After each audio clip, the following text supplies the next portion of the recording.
ಅದೇ ರೀತಿ ಒಂದು ಮಗು ಚೆನ್ನಾಗಿ ಓದಬೇಕು ಅಂದರೆ ಏನು ಪೂಜೆ ಮಾಡಬೇಕು, ಯಾವ ಮಂತ್ರ ಹೇಳಬೇಕು ಅಂತ ಕೇಳ್ತಾರೆ. ಹಂಗೆ ಹೇಳ್ಕೊಟ್ರೆ ಎಲ್ಲ ಮಕ್ಕಳಿಗೂ ರ್ಯಾಂಕ್ ಸ್ಟೂಡೆಂಟೇ ಮಾಡ್ಬೋದಾಗಿತ್ತು. ಹೌದಲ್ಲ? ಇದ್ರ ಮಧ್ಯ ಜ್ಯೋತಿಷ್ಯ ಎಷ್ಟು ಸತ್ಯ ಏನು ಹೇಳಬೇಕಾಗತ್ತೆ? ಜ್ಯೋತಿಷ್ಯ ಎಷ್ಟು ಸತ್ಯ? Question mark. ಸರಿ ತಪ್ಪು ಪ್ರಶ್ನೆ ಬೇಡ. ಜ್ಯೋತಿಷ್ಯ ಎಷ್ಟು ಸತ್ಯ ಅಂದರೆ ಮುಹೂರ್ತವನ್ನು ಕಂಡಿಡಿತಕ್ಕಂಥ ನಾವು ಆ ಮುಹೂರ್ತಕ್ಕೂ ಮದುವೆಗಾಗಲಿ ಶುಭಕ್ಕಾಗಲಿ ಯಾವುದೇ ಸಂಬಂಧಗಳು ಇಲ್ಲಿವರೆಗೂ ಸಿಕ್ಕಿಲ್ಲ, ಸಿಗ್ತಾನೂ ಇಲ್ಲ. ಹಾಗಿರಬೇಕಾದ್ರೆ ಜ್ಯೋತಿಷ್ಯಕ್ಕೆ ನಾವು ಅವಹೇಳನವಾಗಿ ಮಾತನಾಡ್ತಕ್ಕಂಥ ವಿಚಾರ ಅಲ್ಲ, ಅದು ಇಲ್ಲ ಅಂತ ಹೇಳ್ತಕ್ಕಂಥದ್ದಲ್ಲ. ಅದನ್ನು ನಾವು ಸತ್ಯವಾಗಿ ರೂಪಿಸೋಕ್ಕಾಗಿದೆಯಾ?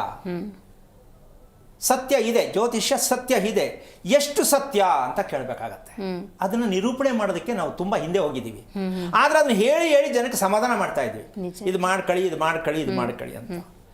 ಹಾಗಾದ್ಮೇಲೆ ನಾವು ಮಾಡ್ಕೋಬೇಕಾದ ಕೆಲಸ ಏನು ಅಂದರೆ ನಮ್ಮ ದೇಹದ, ನಮ್ಮ ಜೀವನದ, ನಮ್ಮ ಕುಟುಂಬದ ಸಮೀಕ್ಷೆ ನಾವೇ ಆಗಿರಬೇಕು. ಆಗ್ಬೋದಲ್ಲ? ಹೌದು, ಖಂಡಿತ. ಈ ಬೇರೆಯವ್ರ ಮೇಲೆ ಡಿಪೆಂಡ್ ಆಗೋದ್ರಿಂದ ಸರಿ ತಪ್ಪು ನಮಗೆ ತುಂಬ ಕಷ್ಟ ಆಗುತ್ತೆ. ನಾವೇ ಸಮೀಕ್ಷೆ ಮಾಡಿದಾಗ ನಮಗೆ ಸತ್ಯ ಅರ್ಥ ಆದಾಗ ನಾವು ಆರಾಮಾಗಿರ್ಬೋದು. ನಮ್ಮ ಆಯಸ್ಸನ್ನು ನಾವು ಹೇಗೆ ಬೇಕು ರೂಪಿಸ್ಕೊಳ್ಳೋ ಶಕ್ತಿ ಅಂದರೆ ನಮ್ಮ ದೇಹದ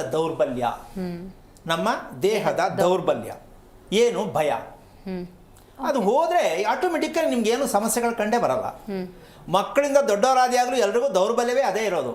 ಏನಾಗುತ್ತೋ ಬೆಳಗ್ಗೆಗೆ ಏನಾಗುತ್ತೋ ಸಾಯಂಕಾಲಕ್ಕೆ ಏನಾಗುತ್ತೋ. ಸೊ ಮಕ್ಕಳು ನಾವು ಚೆನ್ನಾಗಿ ಓದ್ತೀವಾ ಇಲ್ವಾ, ಅಪ್ಪ ಅಮ್ಮನ ಕೈಲಿ ಬೇಯಿಸ್ಕೋಬೇಕಾ ಇಲ್ವಾ, ಈ ದೌರ್ಬಲ್ಯ ಹೋಗ್ಬೇಕಾ ಬೇಡವಾ? ಹೋಗ್ಬೇಕು. ಈ ಹೋಗಲಾಡಿಸೋದಕ್ಕೆ ನಮ್ಮ ಪ್ರಯತ್ನ ಏನಾದ್ರು ಇಲ್ಲಿವರೆಗೂ ಸಕ್ಸಸ್ ಆಗಿದೆಯಾ?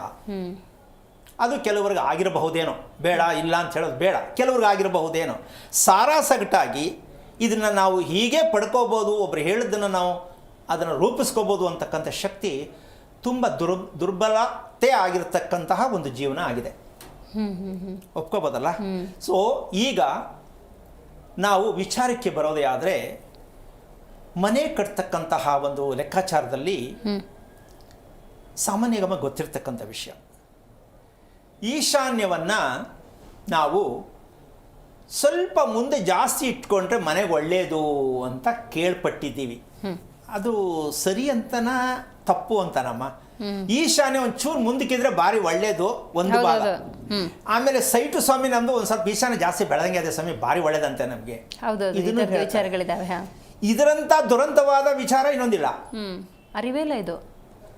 ಈಗ ಈ ವಿಚಾರ ಹೇಳಿದಾಗ ಸಾಮಾನ್ಯ ಜನಗಳಿಗಿದು, ಮೇಸ್ರಿಗಾಗ್ಲಿ ಮನೆ ಕಟ್ಟೋರ್ಗಾಗ್ಲಿ ಪುರೋಹಿತರಿಗಾಗ್ಲಿ ಯಾರಿಗೆ ಆಗಲಿ ಈಶಾನ್ಯ ಒಂಚೂರು ದೇವ್ ಮೂಲೆ ಬೆಳೆದಂಗಿದ್ರೆ ಒಳ್ಳೆಯದು.